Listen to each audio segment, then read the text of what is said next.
Bikee galatoomii isin jenna waan nu gootaniif wacuufaafu galatoomaadha. Badrii jechuun maqaan isaa Badrii. Badrii keenya galatoomi jechaa jirani. Hedduu takka galatoomaa. Kholo ijoolleen akkuma gartanii kana uffata isaaniitti sarkaa qaban inshallah rabbiin nuuf haa laaffisu jazakallahu khairan. Uffata kana akkanatti ijoollee keessan akkanatti uffisee obboleessa keenya Bikee jaama. Bikee galatoomi jeen du'aayis godhiif. Gargaarsa godhe gargaarsa godhu rabbi galatooma.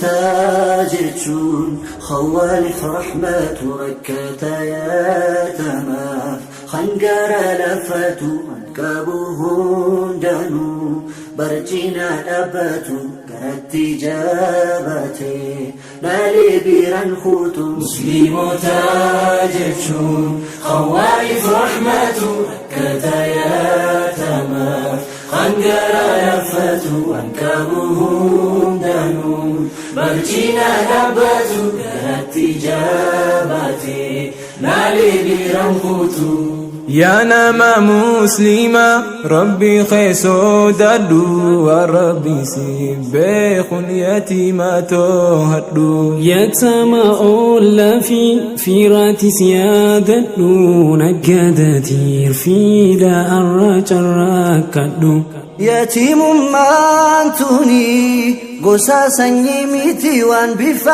بفاهوريني مدالني ميتي خراياتي ما هي الموكاتنياتي واندو فاهم بينو برو المخنياتي يتيم يتيم يتيم يتيم يتيم يتيم يتيم يتيم يتيم شيب تاجتشون خوالف رحمة ركتا يا تمام خنقر لفتو وانكابوهن دانو برجينا لبتو كرتي جابتي لالي بيران خوتو مسلم تاجشون خوارف رحمتو ركتا يا تمام خنقر لفتو وانكابوهن دانو برجينا لبتو كرتي جابتي نالي بيران خوتو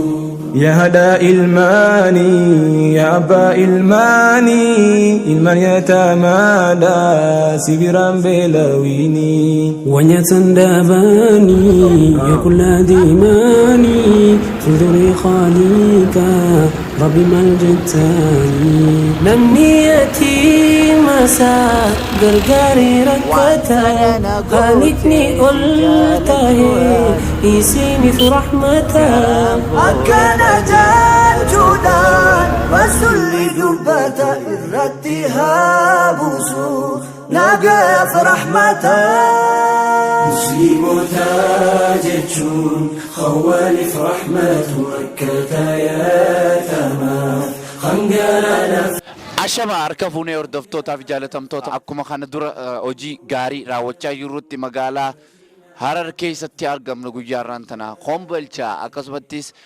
Haramayaa Dirreedawaa bakka garaagaraa deemnee duba gartee namni shaniif uffata bituu sanirra jalqabnee jirra. Hojiin tun akkuma amma gartan kanatti deemaa jirti. Bikee jaaniin obboleessa keenya biyya Ameerikaa irraa duba gartee yaada kana fidee akkasumattis waan qabuun akka gargaaraman taasisee jira Bikee.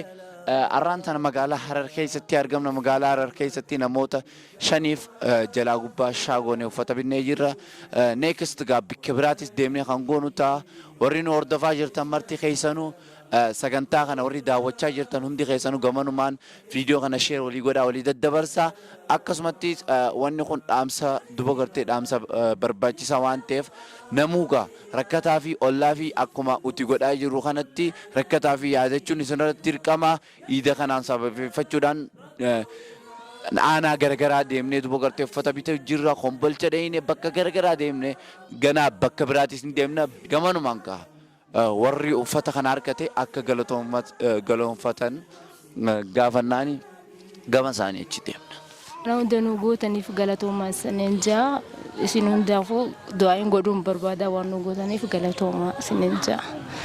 Ijoolleen ta'e akkamii abbaa hangam takka chaalenjii sitti hojjechuu bituun? Baay'ee rakkisaadha garuu ammaaf baay'ee rakkisaadha amma garuu na qarqartanii waan jirtaniif baay'ee itti gammadeetiin jira jechuudha.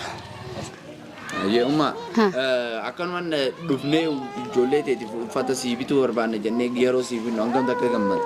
Gammada galatoomaa amma. Uffata kana akkanatti ijoollee teessan akkanatti uffisee obboleessa keenya biikee jaamaa biikee galatoomi jeen du'aayis godhiif.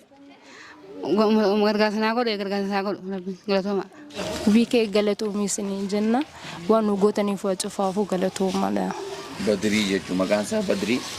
Badrii keenya galatoomi jechaa jiranii hedduu takka galatoomaa.